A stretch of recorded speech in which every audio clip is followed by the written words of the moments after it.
Welcome back to another episode of Better Than I Found It, the podcast all things college golf. You're listening to Mike McGraw, the men's golf coach at Baylor University. Joining me on Better Than I Found It today is former University of Texas golfer Marcus Jones. A Graham, Texas native, Marcus was once ranked number 2 in national junior golf rankings, trailing only a young man named Tiger Woods. Because of his ranking, he got paired with Tiger often, and he talks about that and what it was also like growing up on a 9-hole golf course in a very small West Texas town of only 8,000 people. We also discuss the relatively large number of college golfers that have come from Graham, Texas through the years. One good story is a bungee jumping incident on his official visit to Oklahoma State and how that got his student hosts in hot water with the head ball coach. A good portion of our conversation surrounds his work with College Golf Fellowship, a ministry he's been a part of for about 15 years. Marcus's deep Christian faith shines through. You'll also learn a lot more about College Golf Fellowship. I know you'll enjoy this episode.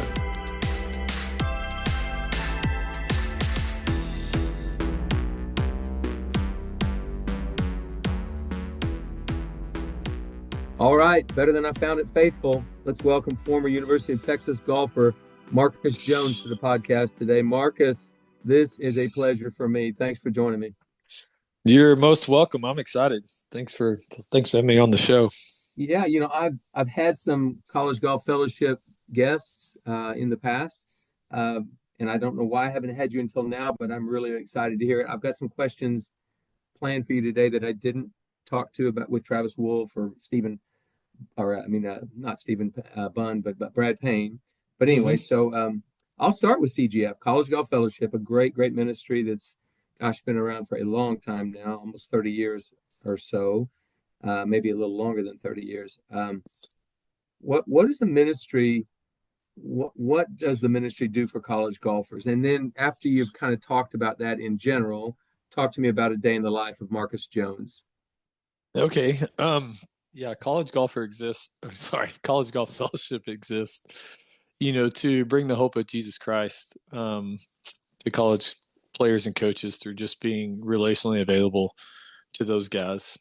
And we basically have been freed up by a lot of people that care and love college golfers and coaches, realizing they're an isolated people group, and we get to go and share the good news of Jesus with them.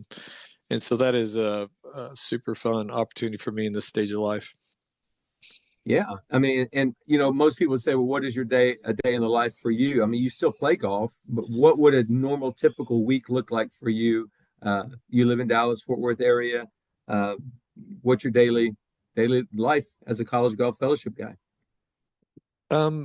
Mine looks a little different now since I'm a little bit older. I've been doing this almost 20 years, and I'm a regional director. So I meet with the North Texas team weekly, and that's kind of my main team. And then my job is really to disciple our disciple makers, to encourage them, to equip them, and to help them be really great at what they do. And so there's 9 young men in the central region that are reaching out to coaches and players all over the place. And so I really kind of support them and what they're doing and pray for them and encourage them. Yeah. Well, you in your former position when you just literally went to college campuses like you do with UNT. And so yours is a little bit bigger role now, but CGF has grown immensely over the last 15 years. It's crazy. Yes. Yeah. When I started, there was only 5 of us. I think there's around 30 now. And so it was Brad Payne and I in the central region that we're going out to spend time with you and all the different teams in the area. So we used to probably visit 35 or 40 teams, try to keep in touch with you guys, identify the believers who really want encouragement on their teams and coaches, and do our best to get them plugged in or support them ourselves. And so our normal staff guy spends time locally with 3 or 4 teams, meeting with them weekly, doing Bible studies, and then they spread out, and they have about 15 to 20 teams in their region that they're responsible for having a relationship with and encouraging and just supporting them in any way possible to help them grow in their faith. Well, to me, that's an amazing part of the ministry. But you mentioned relationship building or relational. I think that's probably the best thing, because when you step on a campus and you meet with a college golf team, that some of those kids have no faith in their life at all. They're not Christians at all. So you don't want to take a Bible in there and beat them over the head. You actually No. build relationships with them, which I think is great. Yeah, most people are already kind of naturally convicted by, sin in their life. And so we, just most of us played college golf. Most of us are kind of going back to our people group, feeling led by God to do so. And so just kind of sharing with them, man, I've been there. I've made so many mistakes. I think I can relate to what you're going through. The struggles with your coaches and teammates in school, and so we're here to help and encourage you. But we also tell them like the foundational resource that we're using to give you wisdom from is the scriptures. This isn't Marcus Jones has figured out how to do life or be a college golfer, but like the advice we're giving you is solely based on what we get from the Lord above, and this type of wisdom you can trust. Absolutely. And I think the main thing you pointed out there was it's not anything you're doing. God's using CGF to kind of be a conduit to get to guys and meet them where they are at the time. I think it's wonderful. I think you guys do a fantastic job, and I've always enjoyed it. The problem with you is you always call me as you're driving through Waco, that heading someplace south, and you never give me enough advance notice. Give me a day, would you?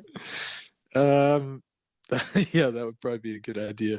Brad Payne does the So same thing. It's like, I think you guys secretly don't want to stop and see me. And so you think if I'll just call him right as I get to town, he's going to be busy.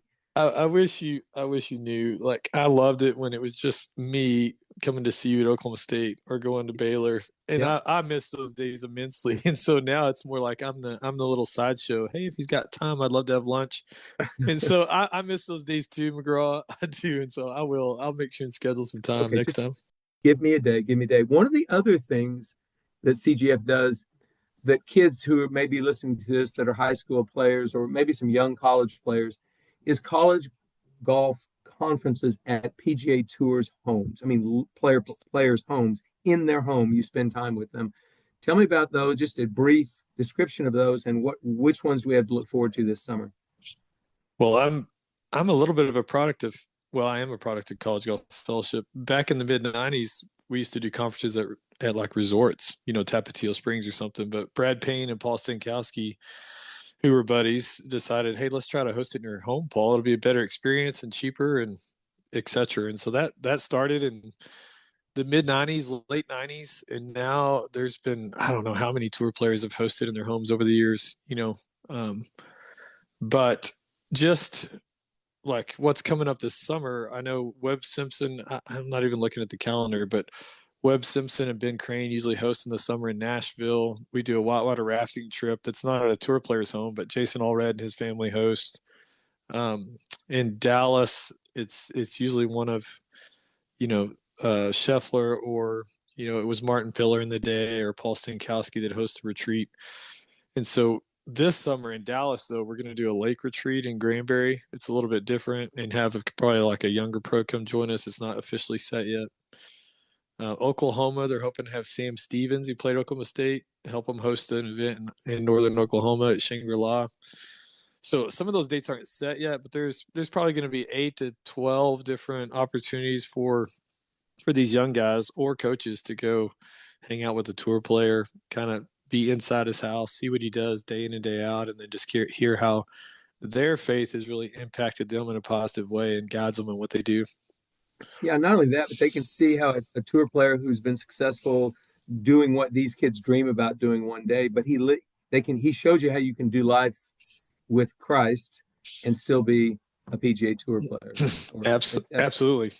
Or with a wonderful. wife or with Mhm. kids. Sometimes we're telling kids like, don't get married, don't have kids, you'll never make it. And I'm like, that's really not the true story. All the way back to Stuart Sink and everyone else before. Like, there's just if you have a gift and you're determined and and you work really hard, like no telling how good you get. And sometimes, you know, the family and stuff helps you focus and is really an encouragement and a team that you need to help you get there. Absolutely. And so before I get to the golf part of this podcast, I want my listeners to know how could they find out about College Golf Fellowship just informationally on the computer. Yeah, we do have our website, which has gotten better. It is collegegolffellowship.com. You can also find us on some other podcasts. There's a Golf Life Faith podcast and a Bible Caddy podcast that are closely connected to us. But on our website, it has a list of all the staffs and where we're spread out across the U.S. And I think all our email addresses. So you should be able to send some kind of email to the staff guy in your area, and he'll connect with you hopefully sooner than later. Yeah, that's great. And just for personally, for our team here at Baylor and McLennan Junior College, Vince Clark's team, every 1 day a week, they come down. It's Travis Wolf and Caden Christofferson. They come down, and one of them will go to McLennan, the other will come to Baylor, and they have lunch or they have dinner and they go to practice. And it's just a wonderful weekly, something we look forward to, and our guys definitely look forward to. Really awesome. Yeah, all right. That's a treat when we get to do stuff like that. Yeah, that's Marcus Jones, the faith man, and the guy that has really been really strong for College Golf Fellowship. But what about Marcus Jones, the golfer? A lot of people don't know this, but you were a really, really great player. You were the number two ranked junior player in the entire country growing up. You did this sort of in the Tiger Woods era, and you played a lot of junior golf and a lot of college golf with Tiger Woods. So describe that time for you, how you became, and we're going to talk about your hometown in a minute, but don't jump the gun there. Okay. Tiger Woods, you got to play a lot of golf with him. Talk about it.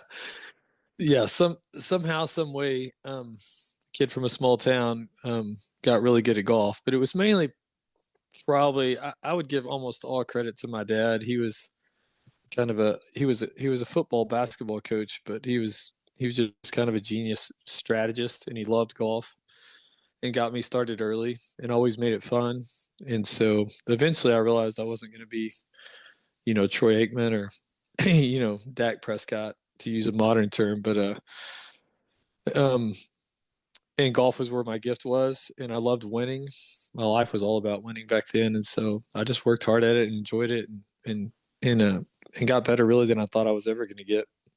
So it was fun. We played a national schedule. My parents were school teachers. They kind of sacrificed and took me all over. And when I did, when I was in a tournament with Tiger there, we got paired together a lot because our rankings were so close, and so got to know him at a fun personal level. And then it was the only thing not fun about it was he just beat me a lot. It was really career. I mean, Phil Mickelson would be the greatest player in the history of the game if Tiger Woods had just not decided to play golf. I mean, he definitely gave Phil some fits over the years, but yeah, it was the same thing. He just always kind of figured out a way to win. I mean, he was just super talented and worked hard, and yeah, it was a great experience. But yeah, I probably played with him 15 or 20 times, but we'd play ping pong and basketball and give him rides to the golf course and, chip around the greens, and, it was awesome. But kind of a fun process of watching his career unfold as you were trying to play professional golf, and you knew I'd always have that era or that time when I competed against Tiger. Yeah, well, I knew he was good. I didn't really know how good until kind of, his second year of college, and he was going to turn pro, and some of the pros were going, yeah, it'll take you a few years. You'll kind of figure out what's going on. And for some reason, God just let me see, like, I think all the pros on tour at that time were just trying to have a good year, maybe player of the year. And Tiger was the only one I could see out there that was trying to be the best ever. Like, I knew enough to know, like, he's going at this at a totally different level than those guys are. They're just kind of. When you put Jack Nicklaus's record up on a poster board in your room growing up, I mean, he was setting his sights pretty high. Yeah. And then he would do crazy stuff like his first year at conference in the Pac-12s where he beat the course record twice in the opening 36-hole day. And you're just kind of like, okay. NCAA championships in Chattanooga at the honors course, the course record was 68, and he shot 69, 67, 69 to open up, and we're all just like, okay, something's different here. Well, it certainly was. So you got to, a lot of people, very few people get to say, I got to play a lot of golf with Tiger Woods. Alan Bratton, my former assistant and the now head coach at Oklahoma State, had a similar, experience. He got to play a lot of golf with Tiger.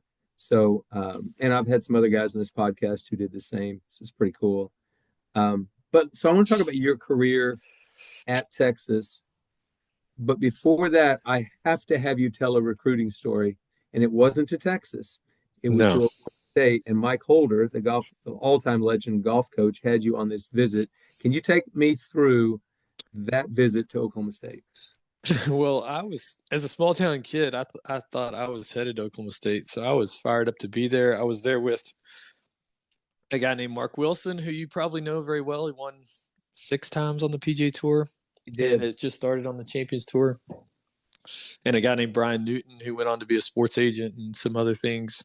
We were three of the top recruits, and Coach Holder was giving us his best. And he did, honestly, he did the best job of anyone in recruiting me. Like, it wasn't just, the school or the golf course at that time. They hadn't even built Karsten Creek yet, but he was just such a good people person and recruiter and spent time. And so that's where I was headed.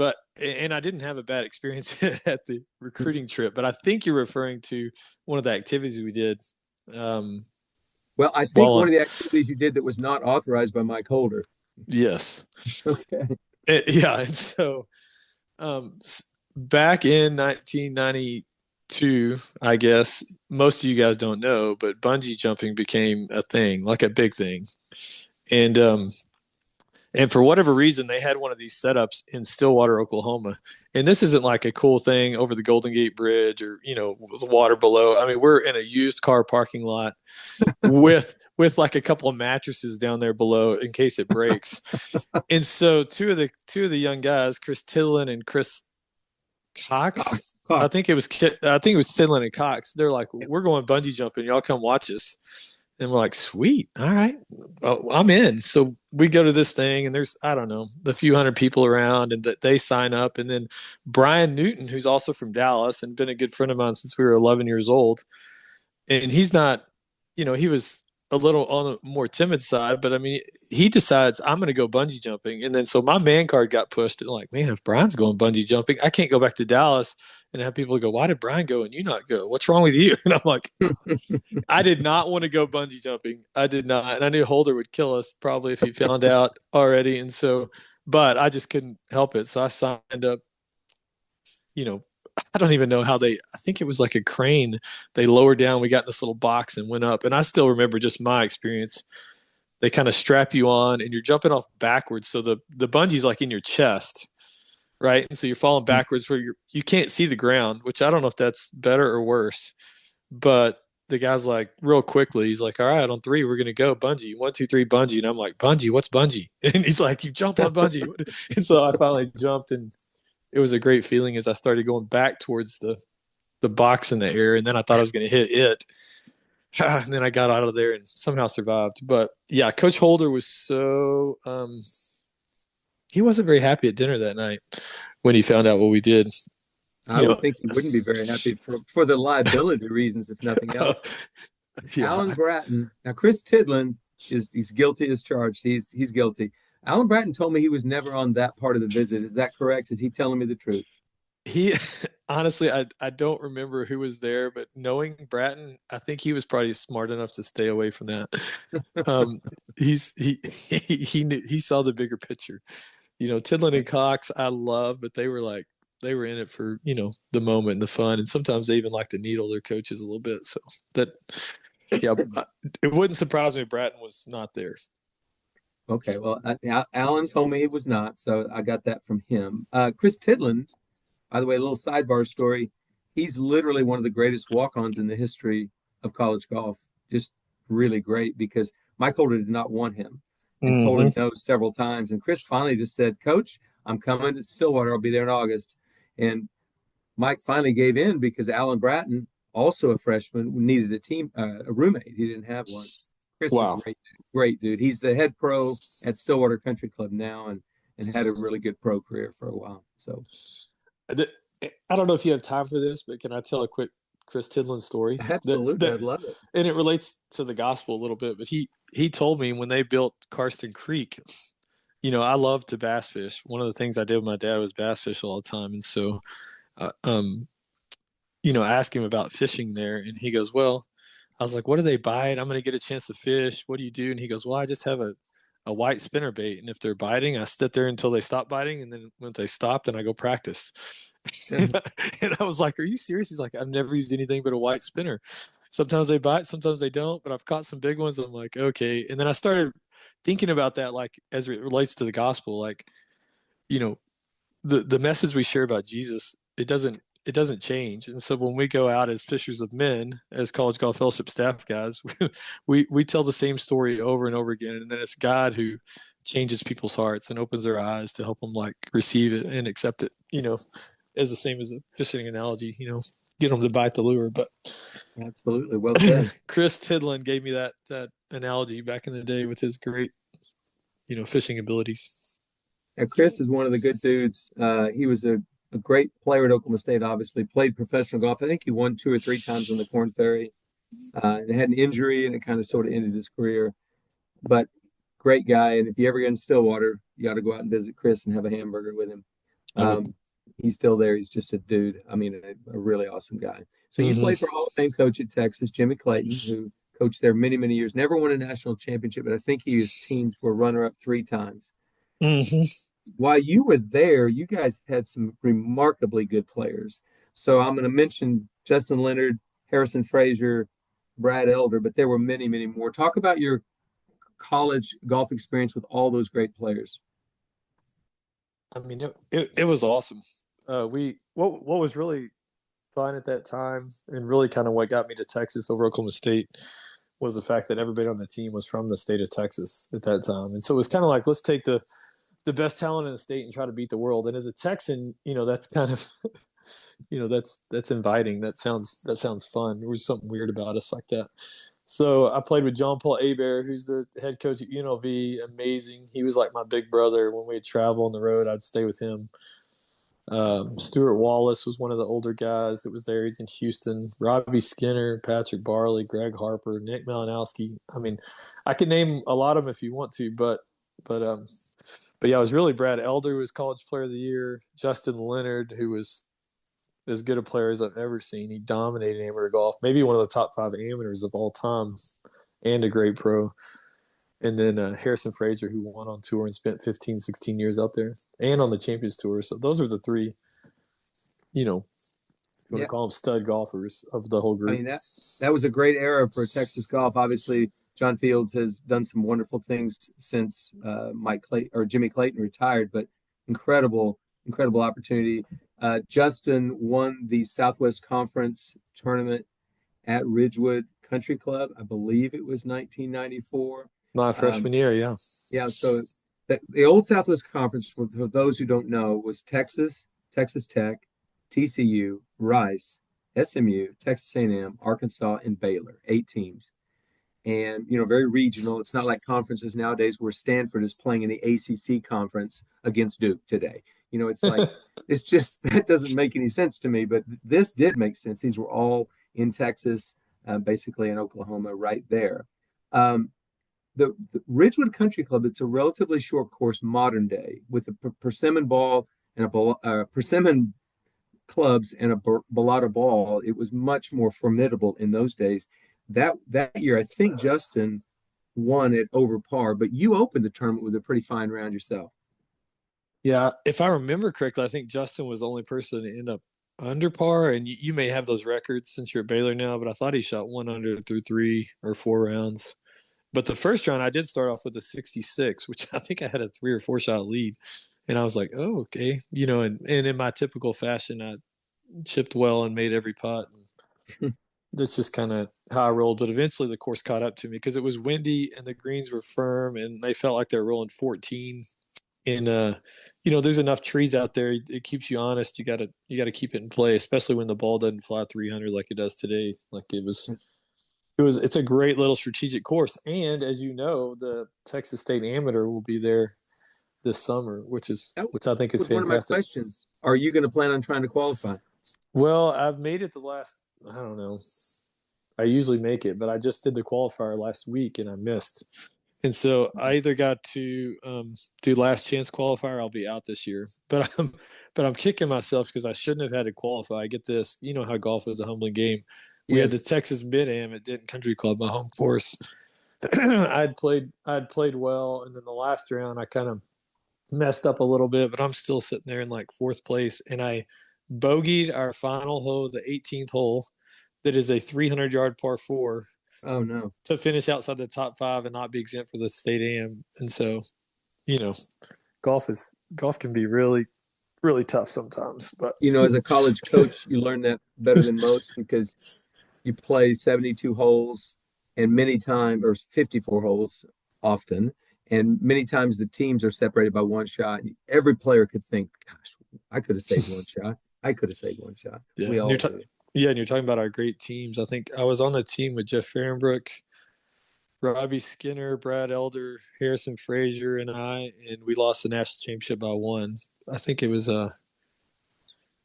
I used to know the exact amount of shots, but we lost. This was before match play, but we lost by one shot. But I didn't miss any poor footers that week, so it wasn't really my fault. It was there. Well, that was at McKinney, Stonebridge Ranch, where Stanford won, correct? Well, actually, that one was the next year at Ohio State. We lost by one shot. In McKinney, we finished second, and we lost to Stanford, but it was about three shots in the end. Yeah. I mean, it was neck and neck the whole way. So you mentioned the second year, and that was at Ohio State at the Scarlet Course, where you actually got to play with Tiger in the final round. Correct. He did not win, actually. I believe a young man from Auburn or Clemson won, I think. Charles Warren, I think. Yeah. And I think Chris Tidland finished second, but Oklahoma State came back from nowhere. They weren't even in the final pairing. Came back, and Alan Bratton birdied his last three holes, and then he birdied the playoff hole, staring Tiger down right there. Pretty good deal.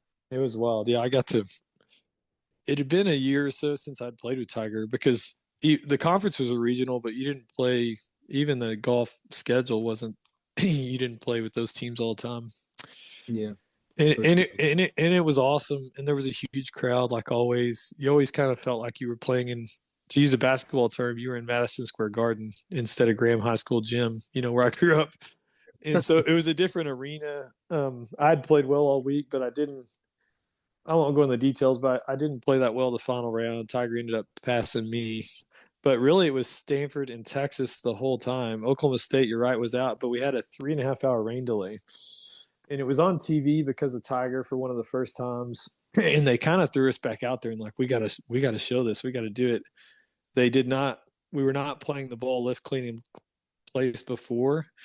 And so we were having to play it down. And so you had to take relief from casual water. But I promise you, like, you had to go 30 and 40 yards sometimes to find a somewhat dry, non-casual water place.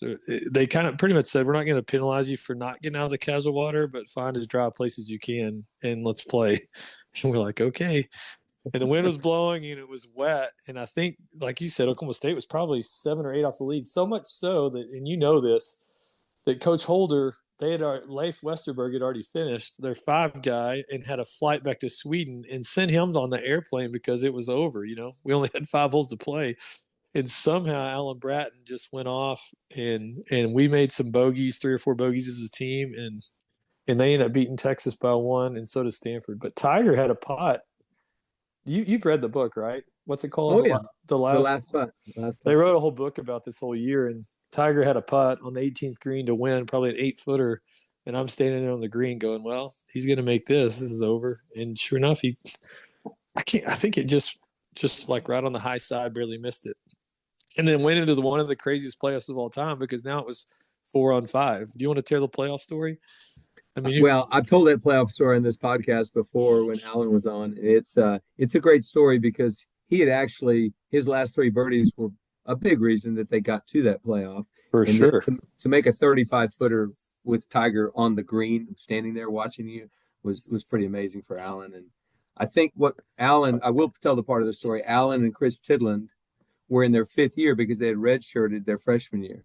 In their redshirt year, Oklahoma State won the national championship. And so the goal was to keep on winning them. And they hadn't won one since Alan Bratton's and Chris Tidland's freshman year. And so they thought they were going out as the only class that Mike Holder had ever recruited without winning a national championship. But They were fortunate enough to get into that playoff. and they won. So that's a story they have for the rest of their. Somebody else birdied the 18th hole too. I don't know if it's Cox or whatever. I think it they was played Cox. it 2 under. I think Yeah, they I think it played was Chris that Cox. playoff hole 2 under.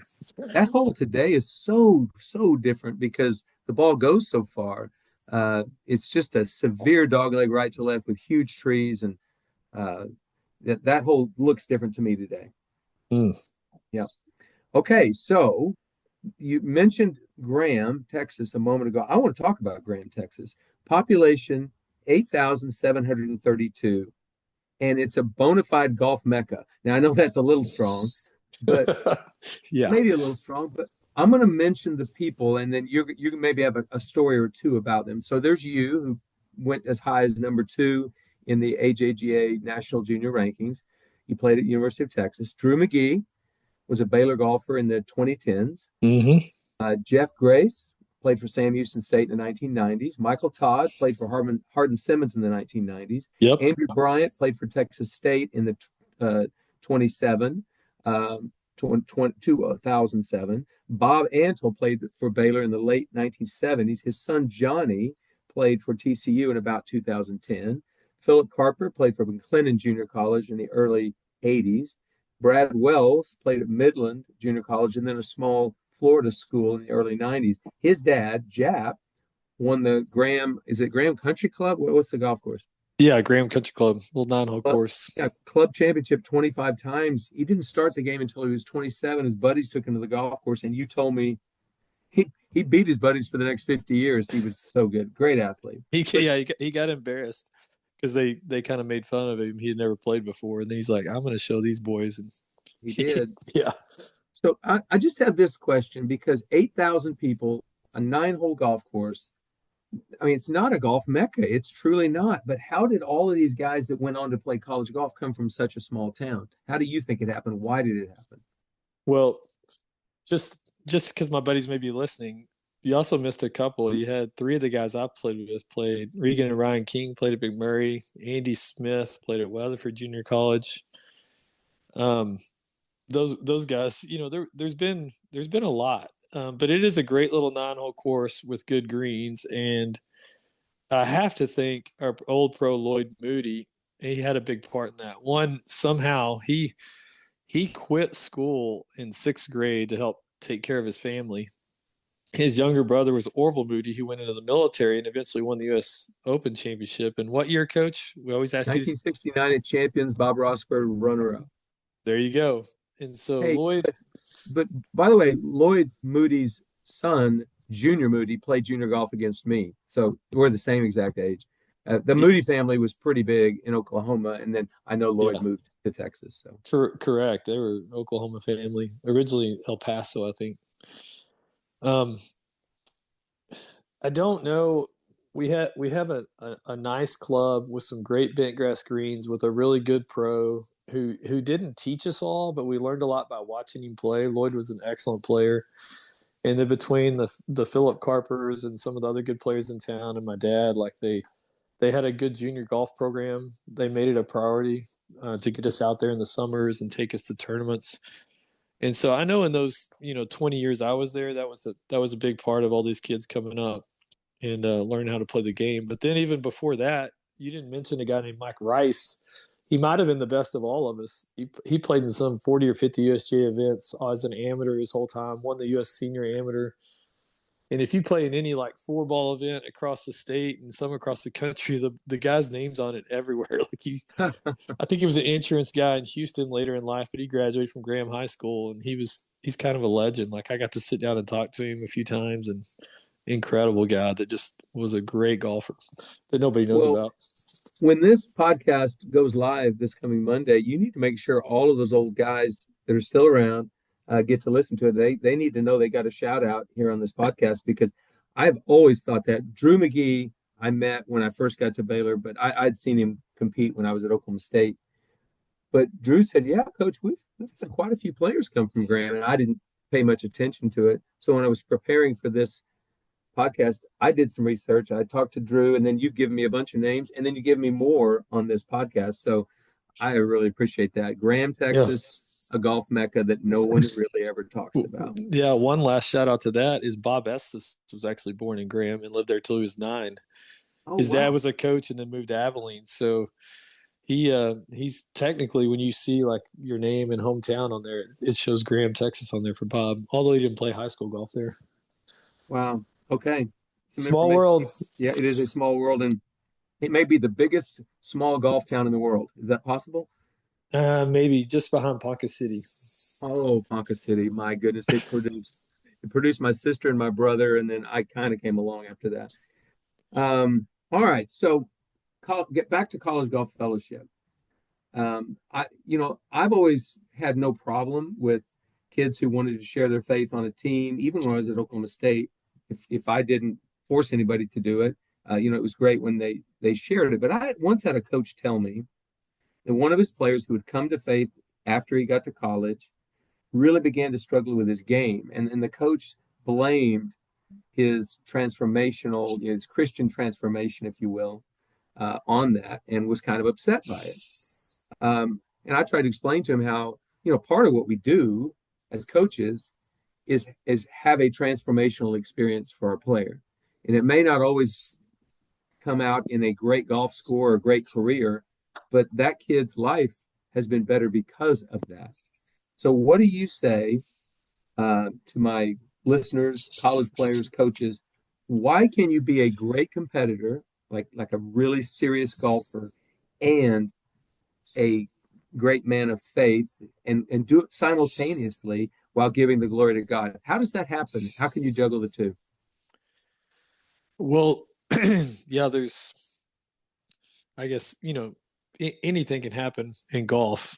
and Yes.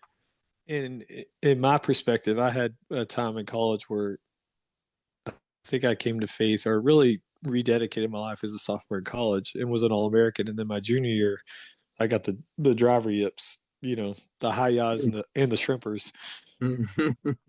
My faith was a blessing to me, both in the highest of highs and lowest of lows. And but I understand how some coaches could say maybe there was cause and effect there. But really, your faith should be a foundation that produces peace in all those circumstances. But if I was talking to a coach like that, I would say, hey, the young man's faith, what it should produce in him is some peace and perspective, and he's also supposed to be excellent in what he does and respectful to his coaches and all that. And so if he's missing out on any of those things of what a Christian should do that glorifies and honors Christ on earth, then let me know. We want to just encourage him to do that. If he for some reason just kind of lost his desire and his work ethic and all that, and that was causing it, that's one thing. That's more of a sin issue, than just hey, I lost my game and I don't know why, and Yeah. I need some good coaching and encouragement to get out of it. And so, but if you look at some of the greatest players in the world, including Scotty right now, they believe they've been given a gift by God that they're supposed to steward and use and work excellently at it, and just see how far it'll go. They don't know how good they'll get or whatever, and then respect and honor people along the way as they glorify God. And so that's what a believer should do. That's the perspective they should have. And I think some of the greatest competitors on the planet over the last, in golf over the last 100 years, were believers. And so it's not a lucky rabbit's foot to make every putt, or God's not going to. This isn't karma. The Christian life is about grace, and so it's not like you show up at church and you make putts and you get lucky. It's just faith is about grace, and golf is about just really having a gift and being steadfast and determined to refine that gift in a way that maybe can help you win every once in a while. What you said earlier in there it always reminded me of a story that I tell young Christian golfers who are lazy or not giving their best or not honoring their teammates or their coaches or the program itself, and they claim to be a Christian, which they probably are. I'm not saying they're not that, but their job too is to honor God by doing their best, giving it their best, whatever it is you're doing. And so when a coach says, oh, his game's bad because of his faith, I would say, no, I don't think so. I don't think that's the reason. If he was honoring what he's supposed to as a Christian, his golf would probably be better. And you mentioned Scotty Scheffler. He talks, I mean, all the time about how the pressure of being the best player in the world is eased because he knows it's not the most important thing in the world. It's just not. So I don't know. I think that's really good perspective you gave for our coaches and players. Yes, you said it very well. And yeah, it doesn't mean it's easy being the best player in the world, Mhm. but without it, it would probably be harder without that perspective, because like me, I mean, my life was all about winning and success, and that's where I got my self-esteem. And thankfully, for the most part, when I was younger, and that's all I believed in, like it went well for me. But as if I would have hit that low in my junior year without any kind of foundational faith perspective and in the way I was made and who I was in Christ, I don't know I don't know that I would have been able to get out of it. It might have led me to all sorts of other habits to kind of dull that pain where it could have caused problems. But the Okay, so belief. from a Christian standpoint, from a faith-based standpoint, this next question is piggybacking on what you just said. What do you tell players whose identity is firmly fixed in their golf score, or coaches whose identity is firmly fixed in their ranking, their team finish, their legacy as a coach forever? Why? How can you talk to those people? Because we all fall into it. I did at Oklahoma State, where it was very important for me. My identity was I was the coach at Oklahoma State. What do you tell those people? What did I tell you? No, Well, I'm just I kidding. needed it. I can tell you that. I mean, most of the time, like me, you don't realize it's hard to realize kind of how wrapped up you are in that and what you're making ultimate in life. And so it's not a simple statement. It's more just asking great questions like Jesus did of like, what do you hope for? What are you looking forward to? What's keeping you up at night? And it kind of reveals they in their own words reveal to themselves kind of what they've made ultimate or what an idol is in their life or where their identity is. And then we get the sweet opportunity to just go, hey, especially if they're believers, or if they're not, just like, hey, that's not really who you are. You're not you're not defined by that golf score, right? As a believer, this is who God calls you. You are the son of God. He will never reject you or forsake you based on a golf score or a bad moment on the golf course, right? You're fully forgiven forever in Christ. And so you can go play in freedom and just challenge them to kind of put things in the right perspective. I know when I was younger, I put like golf, you know, girls, grades, and everything above God. And so it was in college where someone, and it probably was Brad Payne or Rick Massengale, that challenged me to kind of, hey, you've got these in the wrong order, and it's kind of crushing your soul, trying to make golf your idol because it's a great game, but golf is a terrible god, if you're putting all Mm-hmm. your hope in that. So, Amen. Amen. Yeah, that's wonderful. Thanks for that perspective. I love that. And, that gives me a little more ammunition, not ammunition, but something else I can say that might inspire a young player who's getting so wrapped up in the result, because that's really hard to watch when a player does that. It was hard to experience as a coach, and I well, did. and crazy. I mean, I just turned 50, but it's still tempting as you get older.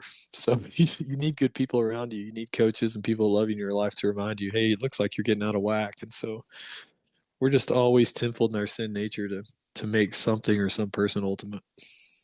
Yeah, absolutely. All right. Post game interviews, post match interviews, post tournament interviews. We often see athletes give praise to God for their success. I mean, I think that's great. I think it's wonderful. I'm glad they do it. But I also love it when an athlete praises God for the blessing of failure. Mm. So, can you explain to my listeners how failure is a blessing? Well, I did it for 10 years on the mini tours. You were really blessed. Yeah, I mean, yeah, I mean, I lost the ability to play my best golf at the best. I wasn't a terrible golfer. I actually played pretty good, but just it felt like a failure when you didn't advance and play on tour where all your buddies were, after having a good career. And I know in my personal life, like those failures produced some really good humility and perspective in me, um, and even gratitude. And so that was that was a good thing. And so I've seen some I mean, just over the years, I think Jonathan Bird said one of the sweetest things I've ever heard after he won. But I think he'd missed 5 cuts in a row, and I can't remember what year this was. I don't think it was the year he made the hole in one to win the tournament in Vegas, but it was one of those years. And he goes, I'm a blessed man. He goes, the last 4 weeks were tough.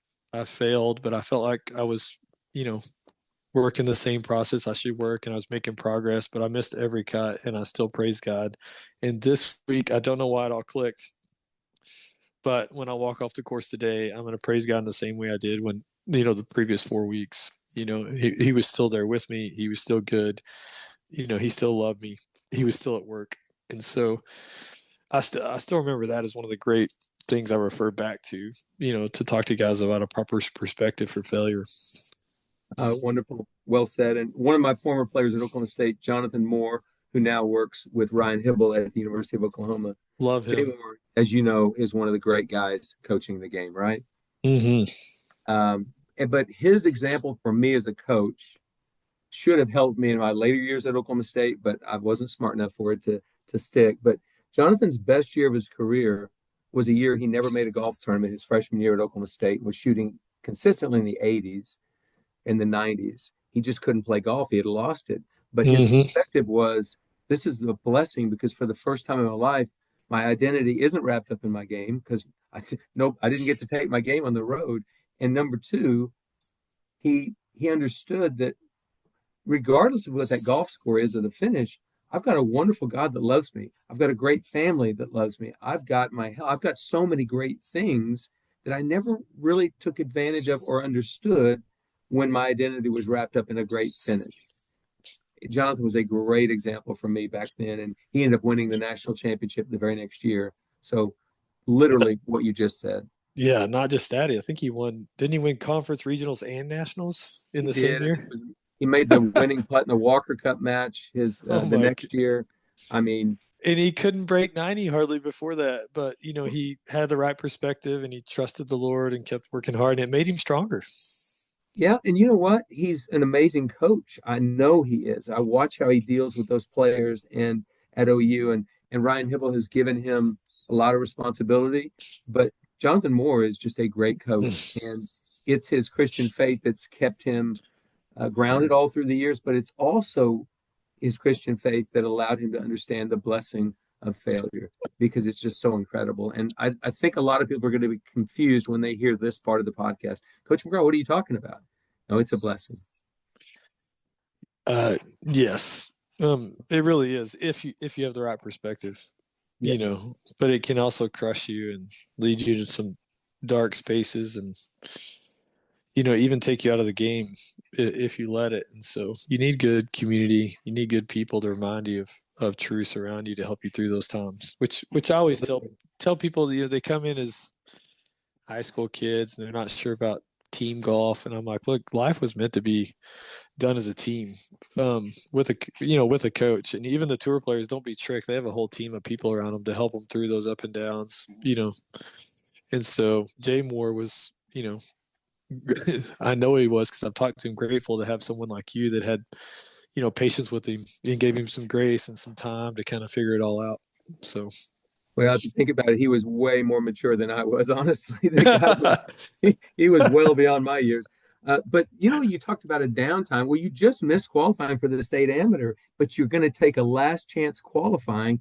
I hope I see you here in Waco, Texas. Well, I'll be there either way. And sometimes failure is a blessing. I may be caddying for someone or doing something, but our staff will be there. A few guys usually are playing. Others are caddying. We usually do Bible studies during the week to encourage the guys. And so either way, I'll be there. I just don't know if I'll be teeing it up this year. Okay, well, that's all right. But Travis Wolf, I think, will probably be there. I'm not sure. But I always make fun of Travis. He's still a really good competitive player, but he's a mid-am. And I always tell him, that's your ticket to Augusta, your mid-am, but you're not completely performing the duties of a mid-am. Mid-ams are supposed to wear a visor and pleated pants, and do not. That is not Travis Wolf. He is too bougie. He's dressed to the nines every day. He makes CGF look good. He does. That guy's a dude now. But anyway, Marcus, God, this has been a fun hour, reminiscing, but just finding out more about your career, your life, and certainly your life in faith and how it intertwines with college golfers and college golf coaches.